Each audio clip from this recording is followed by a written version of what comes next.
This is the Transfer Portal podcast. And this is going to be a little controversial, but we're not really getting into like the how to transfer. It's more like if you're deciding that you want to transfer, this is how to know if you should. And then we just want to give the lowdown. Getting into the portal is easy, but building a new home is the hard part. Yeah, So, it's that education piece. That's what it's about. And then I think we need to add real quick from our last conversation about the whole talking about the 5 years, there's been an update on that. So I said I would start out with that the 5 year piece, D2 side, fully moving ahead. Apparently on the D1 side, not going to be, from what I heard from some really good sources this week already, is that it's going to be pushed back a year. Shocking. Welcome to the world of the NCAA. So just so you all know, that conversation on the D1 side, just know that the 5 year piece is apparently going to be pushed back here. So there we go. thank you for that update, Sam. All right. So, want to dive in getting to what the numbers actually say. And Sam, we hear a lot from kids this time of year that are feeling flustered, feeling frustrated, and really wanting to look at the portal as a rescue plan. And I know we wanted to dive in and talk about really the good, the bad, the ugly, and talk a lot about transferring as a whole. But I thought we should start with really understanding the numbers. And there's not a whole lot of clarity around this. We have some rough numbers of stuff that we've done some initial research on, but it's not good.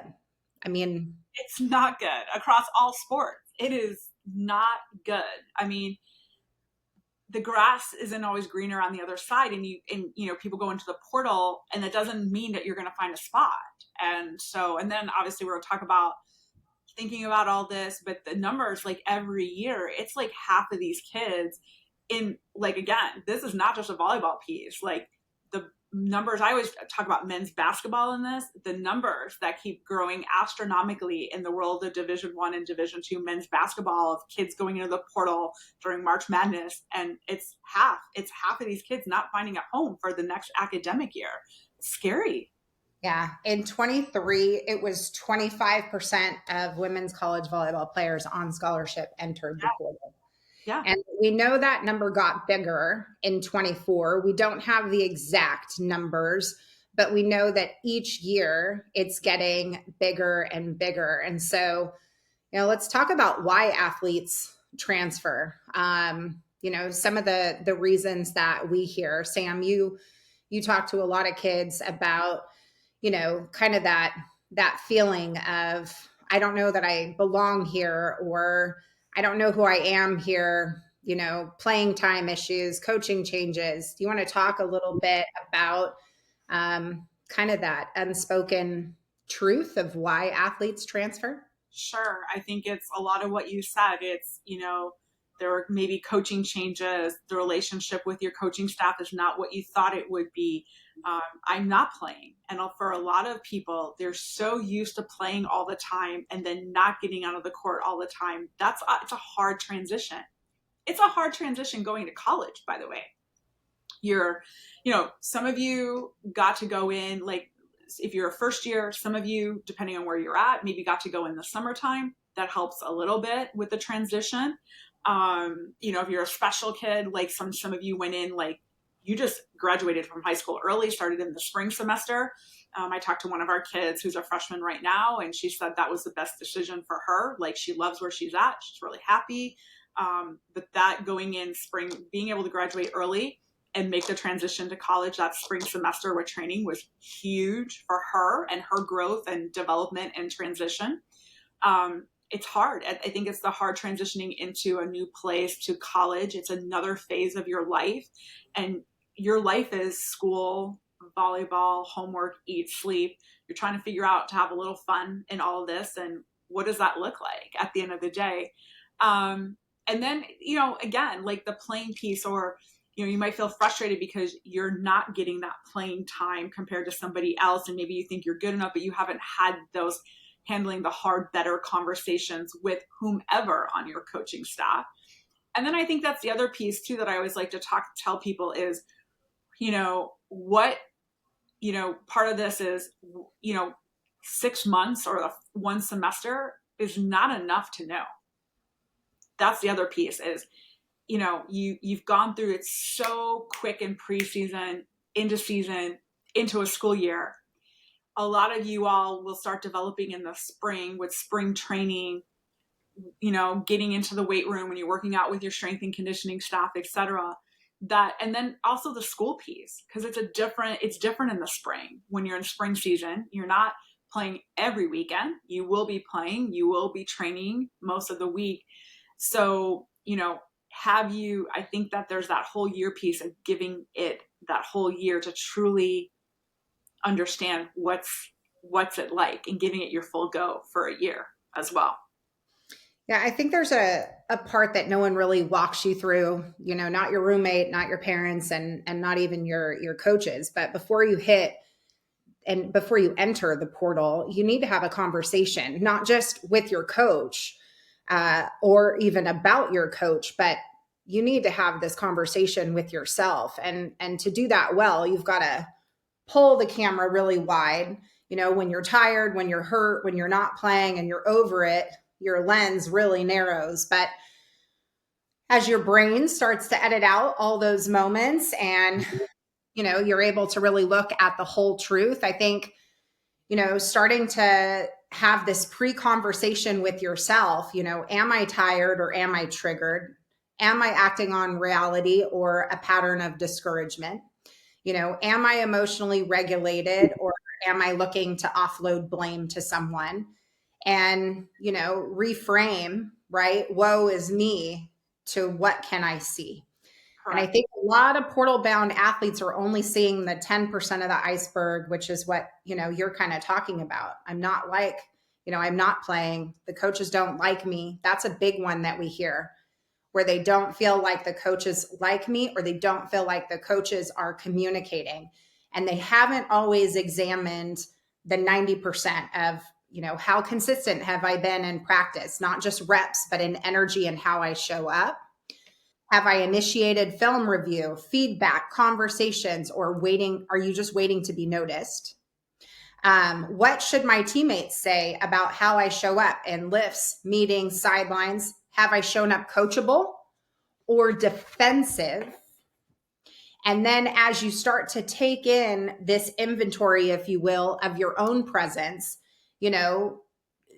being willing to really take a step back and have this self-evaluation before go blaring in or blazing in to talk to your coach, you got to really prepare here and think about what you're going to say and have this tough conversation with yourself and take the emotion out of it and really try and, like I said, widen that camera lens, take a step back, really think this through.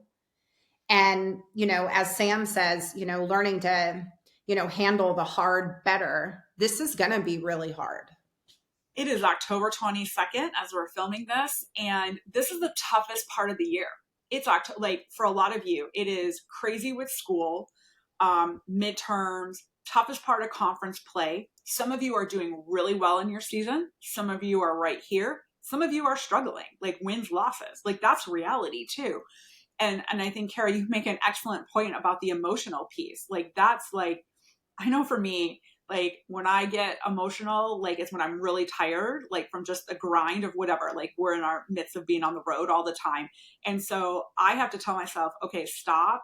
Like, what is that to like, okay, here's what I need to refocus in on for sure. And that's really, really important because, your emotions are running high. It's not giving you a clear picture basically at the end of the day. And then again, you really have to self-evaluate. What do you need to be doing? And I would also say, add to that is like, where are your teammates on all of this? So, as Kara mentioned about how are you coming into practice? What do you look like? What's your energy like, etc. And I say this about your teammates because you've got some teammates, like it's all about the energy vampire here to talk a little John Gordon, is you got people at this time of the year that are on the bus is moving forward. Some people are maybe sliding out of their seat into the aisle, but they're still there. And you've got others who are literally walking down the steps out of the bus. Who do you choose to associate yourself with? Because that runs into all of this, and that doesn't help your mindset either if you're choosing to be with the people who are just being those energy vampires at this time of the, at this time of the year as well. Before you go talking to your coach, you need to really sit down and prepare.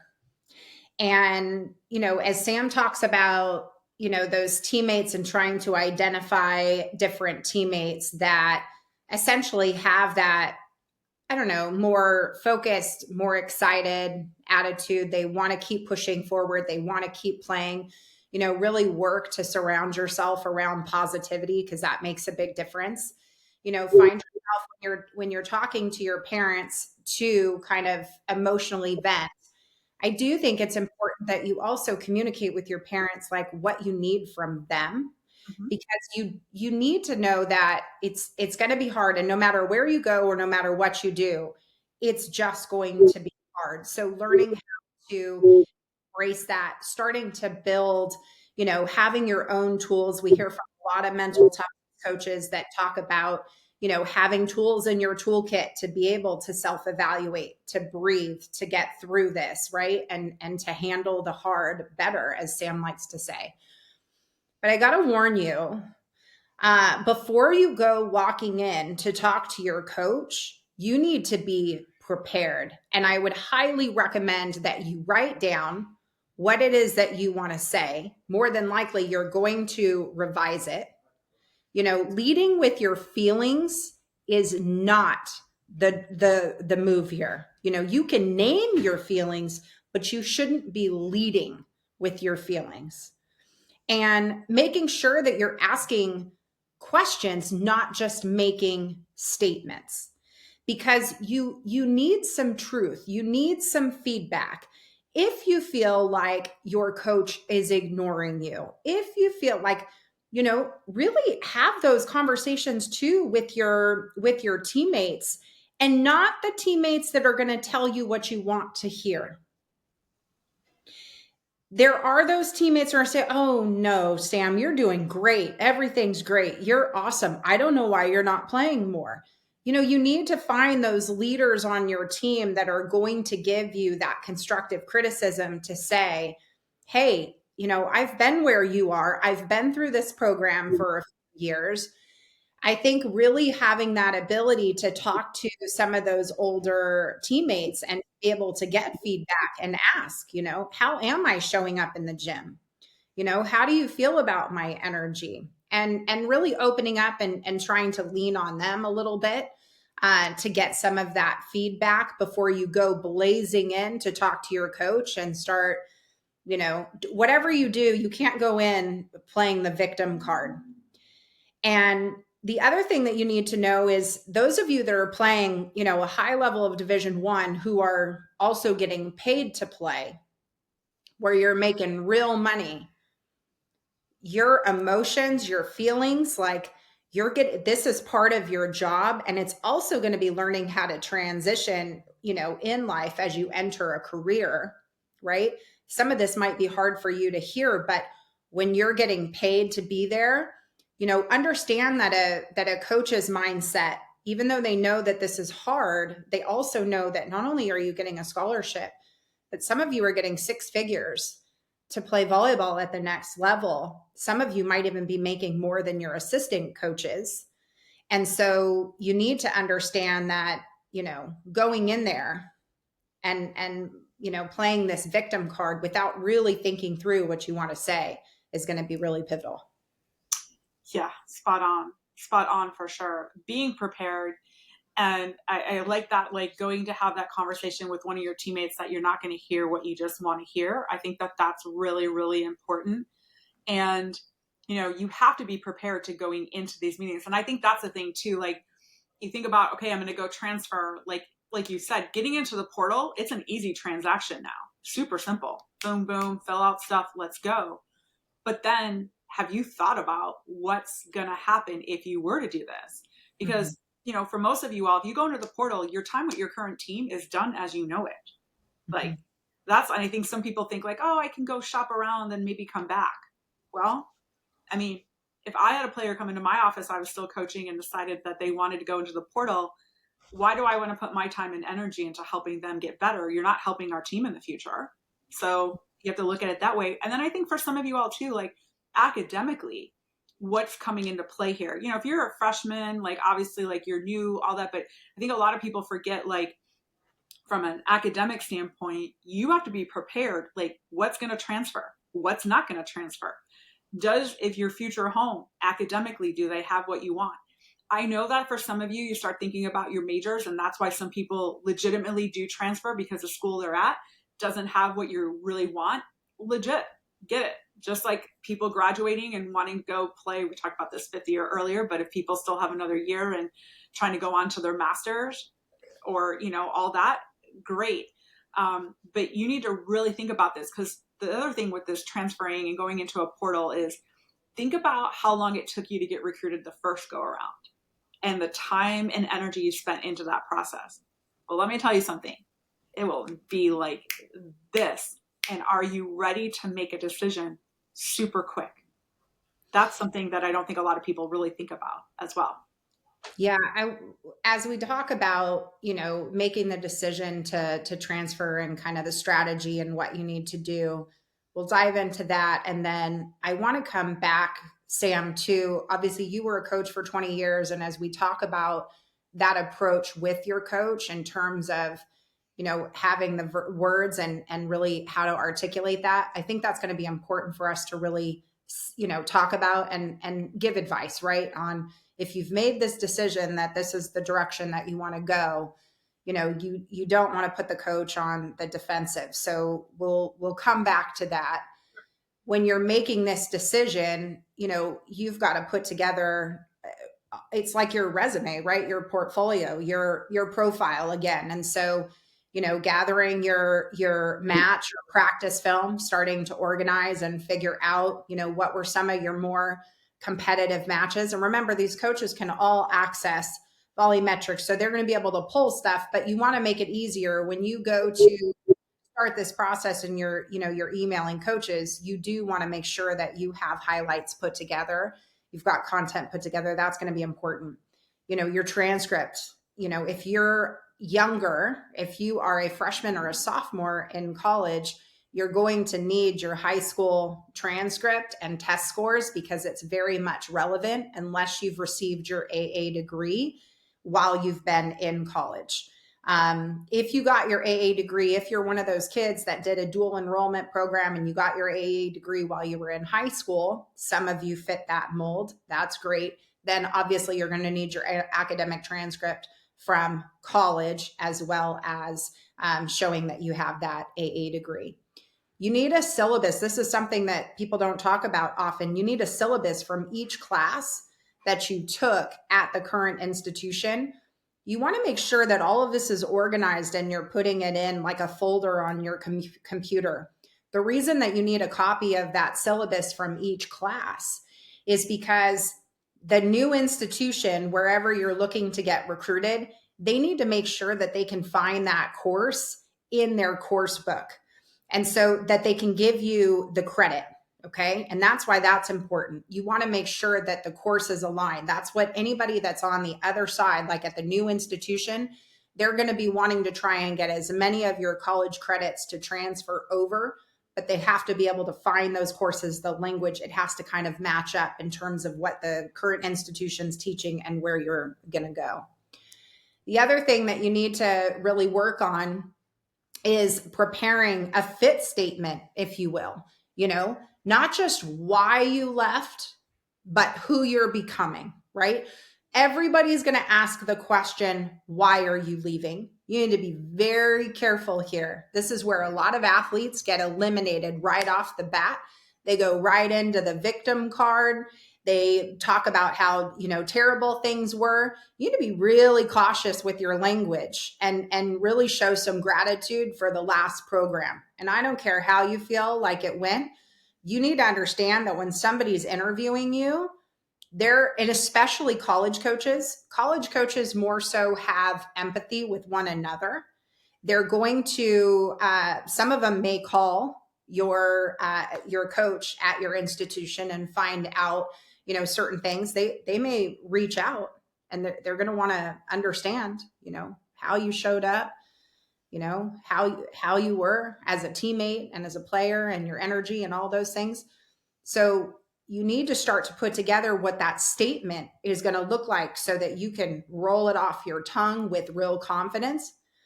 And you need to be prepared for these interviews because everything happens. Sam just talked about it happens so quick. When you enter that portal, as these programs are looking to make decisions, a lot of them want to get you there before the spring, right? They want to get you there by spring so that you're able to start training and working out and being a part of that spring training season. So you don't have a whole lot of time. It really makes your holidays suck, by the way. Um, Sam, I know that it's painful sometimes for us as we're helping our kids get through the portal. I can't imagine being a college coach having to go through this, by the way. No, it's tough for them, and even though there's like and then there's the dead period that's into play, but it's tough.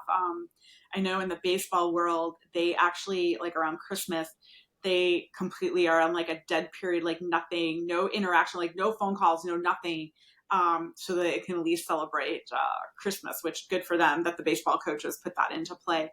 Um, yeah, it's tough, it's crazy, and then just trying to get on campuses and all that, and what does that look like, and in a time when a lot of campuses are shut down too because it's the holidays. So it makes it an interesting time and a process for sure.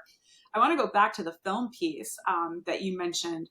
Um, this is a great piece of for a lot of you that think about the portal, but you haven't been playing in matches. So for those of you that have volumetrics, the coaches that have volumetrics, if they can't find your match footage because you're not playing, how are you going to sell yourself to that program? This is where practice footage comes into play because the practice footage is not available to every coach, by the way, if your school is using volumetrics. So then do you have practice footage? And or if it's not being put up on Huddle, some of you all have Huddle, I know at the collegiate level too, between Huddle, volumetrics, then how are you getting that practice footage? And is it going to be good enough to showcase, by the way? Because to be honest, people don't necessarily care about what you did in club, by the way. So A lot of you that are thinking about entering the portal when you haven't had playing time know that this could be a very, very rough road. Very rough. And I I really believe ball control players are at a huge disadvantage here when you're thinking about wanting to transfer and you haven't gotten a lot of playing time or any playing time at all. It is a very, very competitive position to get recruited in, and this is a very, very difficult road ahead. So again, before you go diving in, you need to really think this through and figure out how are you going to put film together. You can always get in touch with your club, the last club that you played for, as long as you left on a good note. We talk about not burning bridges ever because this volleyball space is very small and you never know when you're going to need someone. And when that person has a good relationship with potentially who you're looking to transfer to, all of this matters. So, connecting with your club coaches and club director and figuring out if you can get in and get some workouts in. Obviously, club season's full go in December for most clubs. They are definitely practicing. So you can absolutely get in there and work to get some content potentially with more than likely their Elite 17s team and then the other alumni and 18s that are in the gym. There will be people that you can absolutely scrimmage and get some content. So that is a possibility. As parents, we need to talk about your influence on all of this and really your role, and what you can do to support your athlete who's deciding that they want to transfer, and really trying to dive in and understand these reasonings, and using obviously your much more mature brain and years of wisdom to enter the mix. And so we like to say, don't lead the conversation with fear, lead with clarity. Sam and I've had a lot of experience over the years with parents that are trying to navigate this. And Sam, I'd love to just have you share your perspective in working with parents that are going through this, and your wisdom for parents. Yeah, I think what's important is, again, you're older, more mature, wiser, and all of this. And 100% you want to support your kid at the end of the day. But I think you need to really, I think there's an emotional piece for this as parents. And so I have certainly had separate conversations from parents that will call and say, okay, looks like we're embarking on this. Like, I just, they need to vent or ask or share how they're feeling, because they know that they need to make sure that they are being wise and counseling the right way with their daughter and being supportive, but also interjecting to help them make a bit, because again, this is like, most of your lives, these are some of the biggest decisions that you're making at this point in your life. So, and then you have a lot of parents who are like, look, like, I get it. Like, we want to support our daughter. But you have to know that, as a parent, what has been your role in all this? What has been your role with the previous program too? Because, Kara, I bring this up because, Kara's, coaches are going to coaches might call your former coach, and that means everybody. So from player to families, like that question's going to get asked. So that's important here. But certainly, it comes down to, a lot of times parents want to know logistics, and they need to know that this is going to move fast. They have to be prepared to get, go on a visit, do this, do that, and trying to get as much information as well. And I think that's the piece here, is you're trying to get as much intel and as much information here. At the end of the day, is the school going to be a better fit? What's the financial implications going to be here? Academically, is it going to check off boxes? And know that when you do this, like, this really needs to be the last time that you do this. And what, again, like, what are we hoping for out of a volleyball experience as well? Like, that's an important piece here. There's always extenuating circumstances where the portal, is been beneficial for kids for a variety of reasons. We had one of our kids who transferred this past year because she lost her father. They had moved and she wanted to be closer to her mom and her sisters. 100%. Like, get it. But if you are like just going through this first fall semester and you're not playing and you're struggling and all that, this is where sometimes I'm like, you need to give this more time to make sure ball control players, that's 100%, because that's a lot of kids in the portal, and there's just not always a home there at the end of the day. And life is about handling the hard better. And so you got to continue to develop those skill sets to get through that. And so that's a lot of times conversations with parents, just helping them navigate what do they need to know, and just reaching out when if they're in the portal and their kids are having conversations, just thinking like, hey, what are your thoughts? What do you think about this? Etc. And I think it's helpful that people have a resource to be able to go to at the end of the day, especially with people who are really tuned into what's going on with this, with the portal at the end of the day. Yeah, if you're listening to this and you're, thinking about entering the portal, or you're already into the portal, you need to make sure that you kind of follow some of these guidelines and instructions in terms of getting organized, getting things together, figuring out what your exit strategy is going to be. And we've talked about it going fast. Last year we had an athlete who reached out.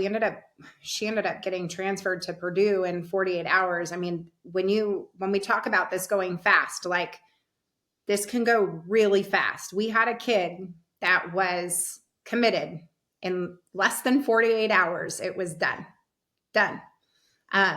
Sam, and I was so proud because it was during the Red Hat game. I was like, I got to take this call. We were getting this done, which was not, I just want you to know that that's a major event that we do. And it was intense. It was intense. and then I think, as people are looking at this, like, are you willing to transfer at spring semester? Mhm.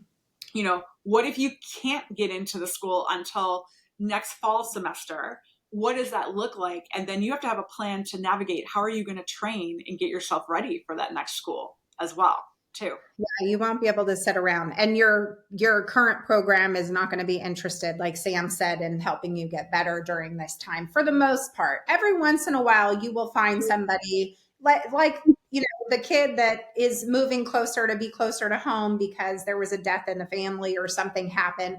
Oftentimes, when you're leaving with those kinds of reasons, you might find that there's a little bit more empathy and a little bit more willingness to really help you and to stay on top of you. But it really comes down to your relationship with the coaches and your approach to your exit meeting and your strategy, and not putting the coach on the defensive.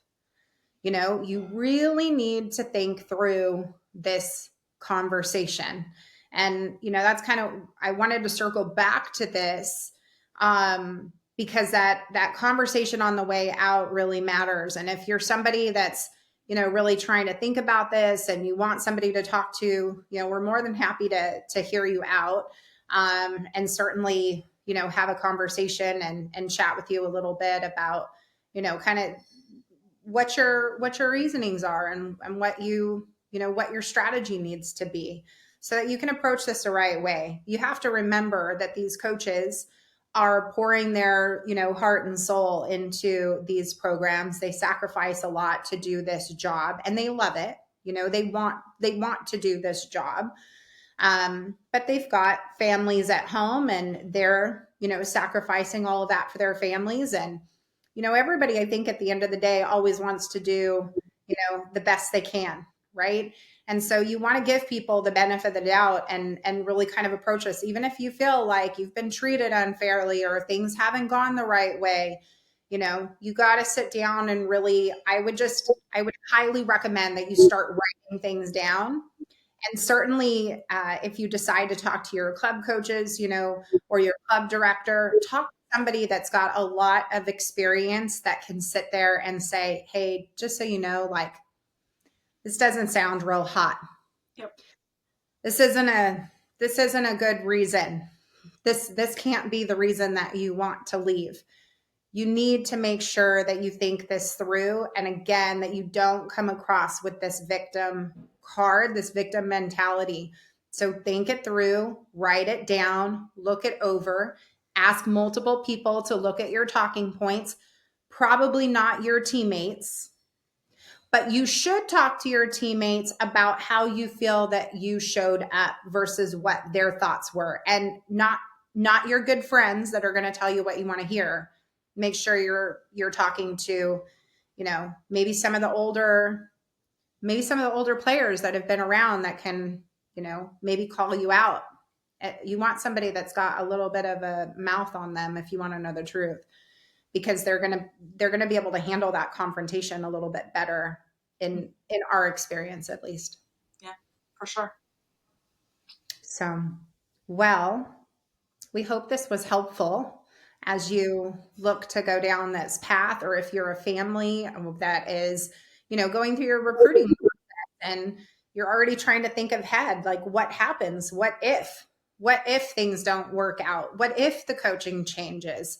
Coaching changes are always a legitimate reason to leave, but Sam and I usually say, like, hey, might want to give that new coach the benefit of the doubt, and figure out who's the new coach that's coming in before you just scramble and hit the portal.